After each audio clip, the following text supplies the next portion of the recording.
Bien, el enunciado nos dice: el conjunto partes del conjunto representado en la lámina, ¿cuántos elementos contiene? Vamos a recordar algunos detalles porque el concepto partes de un conjunto es bastante importante. Yo analizo. El conjunto consta de 4 elementos. Si formáramos el conjunto, yo puedo llamar ese conjunto, lo puedo llamar A. Lo han representado con la letra P. El conjunto partes de A, vamos a recordar que está formado por elementos que a la vez esos elementos son conjuntos. Si quiero ser un poquito más riguroso, los elementos del conjunto partes de A son subconjuntos de ese conjunto. Y empezamos de la siguiente forma. Primer elemento del conjunto partes de A, el conjunto vacío. Lo puedo expresar así, podría expresarlo con unas llaves sin incluir nada dentro. Ya tenemos el primer elemento del conjunto partes de A. Los siguientes elementos, los formados por uno de los elementos de ese conjunto. El formado por el elemento A, formado por el elemento B, formado por C y formado por el elemento D. Vuelvo a recordar, los elementos que forman el conjunto partes de A son subconjuntos. Los siguientes elementos serían tomados de dos en dos. El primero de ellos sería el formado por los elementos AB, el siguiente el formado por AC, el formado por AD, el formado por BC, el formado por BD y por último el formado por CD. Siguientes elementos que formarían este conjunto. Tomamos de 3 en 3. El formado por el ABC, el formado por ABD, el formado por B, C y D. Perdonad un segundito porque me falta uno, el formado por ACD.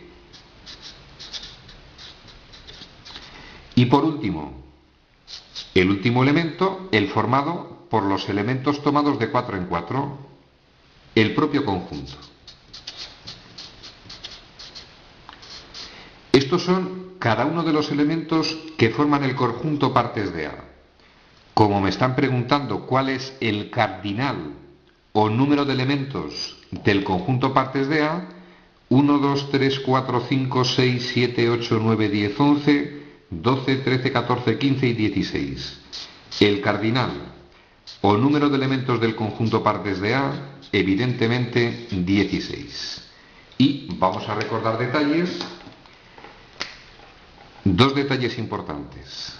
Para hallar el número de elementos del conjunto partes de A, no era necesario desarrollar con todos sus elementos. El cardinal o número de elementos del conjunto partes de A, hay una formulita que dice 2 elevado al número de elementos de dicho conjunto A. 2, como el conjunto tiene 4 elementos, elevado a la 4, efectúo la operación, premio 16 elementos. Y último detalle, extraordinariamente importante, que suele generar mucha confusión. Voy a recordar un detalle. Cuando nosotros establecemos en teoría de conjuntos el símbolo de pertenencia, siempre decimos, la pertenencia solo es válida entre un elemento de un conjunto y dicho conjunto. Es decir, no tiene sentido, en general, decir que un conjunto pertenece a otro conjunto. Eso no tiene sentido matemático. Cuando quiero relacionar un conjunto con otro conjunto, si este primero está dentro del segundo, se utiliza el símbolo de inclusión.